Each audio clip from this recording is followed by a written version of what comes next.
How China controls critical U.S. military technology. Retired U.S. Army General John J. Ferrari warns that U.S. military is dangerously reliant on China for critical supplies, including parts for missiles and fighter jets, and this dependence could cripple America's defense capabilities if China decides to cut off these supplies during a conflict. Despite efforts across multiple administrations, the U.S. still struggles to reduce this reliance, with over 40% of essential semiconductors coming from China. As tensions with Beijing rise, particularly over Taiwan, the urgency to address this vulnerability grows, highlighting the precarious state of America's military readiness. The retired Army general warned that China's stranglehold on U.S. military supplies leaves the West vulnerable to Beijing in the event of an all-out war. In an exclusive interview, retired U.S. Army Major General John J. Ferrari expressed grave worries about America's continued reliance on China to supply military. The Chinese firms are heavily integrated into the U.S. defense systems, providing crucial technology and raw materials for everything from air-to-air missiles to fighter aircraft.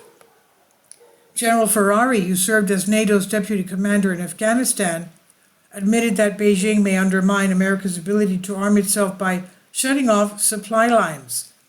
If we were in a war with China, he says, and it stopped providing parts, we would not be able to build the planes and weapons we need, obviously, he said. In 2022, the Pentagon suspended deliveries of its flagship F-35 fighter jets after it discovered that they contained the components made with a banned Chinese alloy. In 2012, the Senate Armed Forces Committee found that counterfeit parts from China were being integrated into the U.S. Army Stryker mobile gun.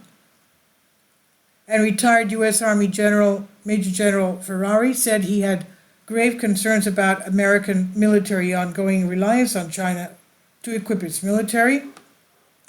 His stern warning comes after fears increase of a military conflict with China over Taiwan. The retired commander, now a senior fellow at the American Enterprise Institute, said, "We need to start to prepare our supply chains now for potential war." There's no quick fix, he said.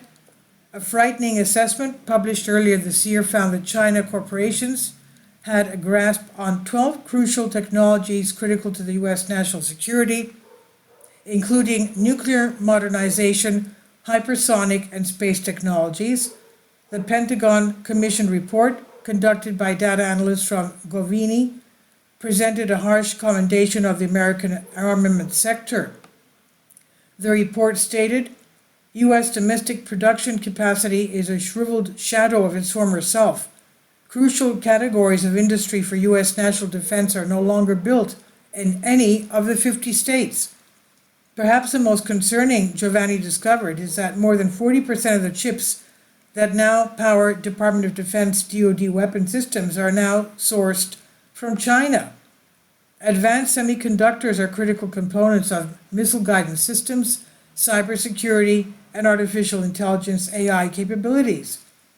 It has raised concerns that Beijing has been given a slew of weapons to undermine American defenses, ranging from implanting faulty chips in air-to-air missiles to inserting malware in DoD systems. However, Ferrari warned that there would be no easy remedy.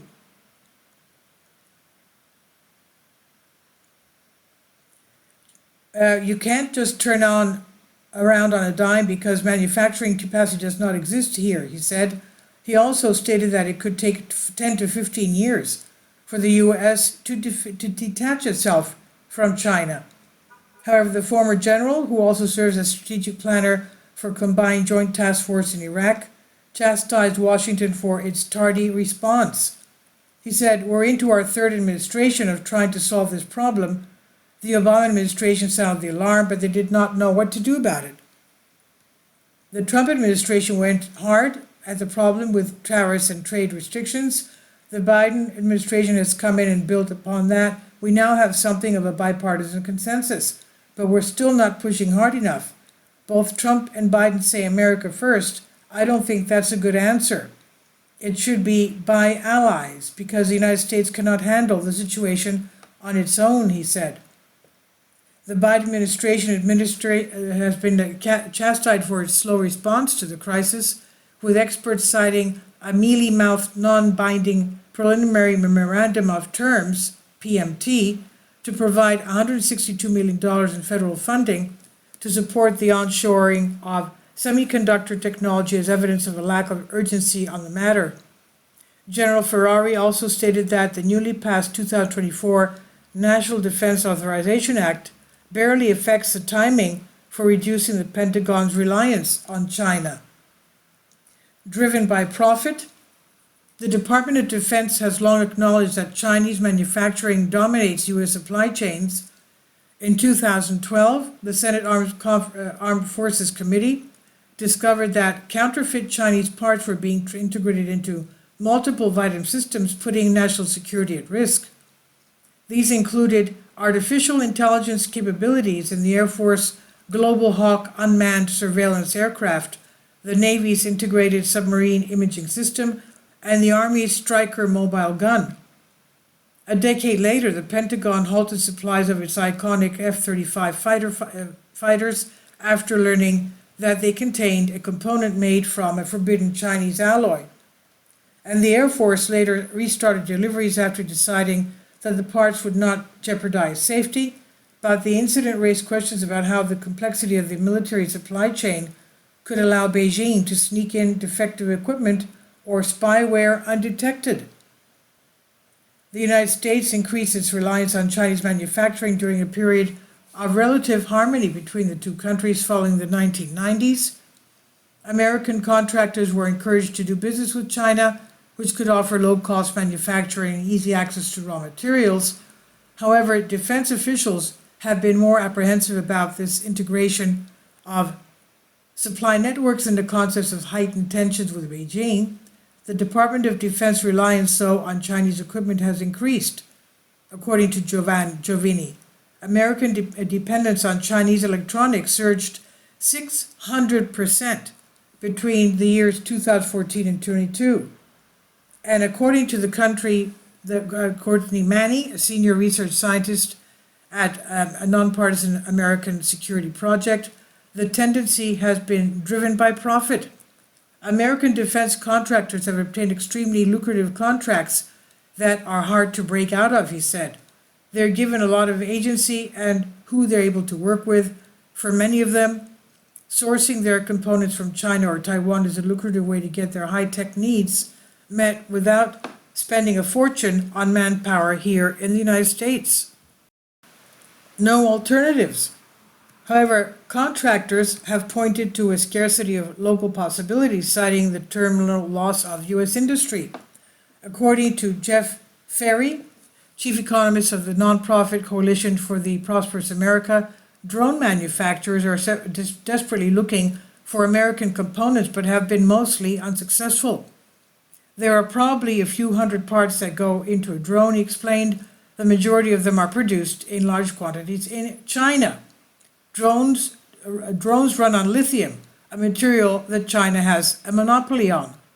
Meanwhile, semiconductors require elements such as gallium, arsenic, and neon, most of which are produced in Russia, China, and Ukraine. The United States does not produce gallium, while Russia's invasion of Ukraine has half of the world's supply of semiconductor-grade neon. The conflict in Ukraine has highlighted broad issues in the American munition industry.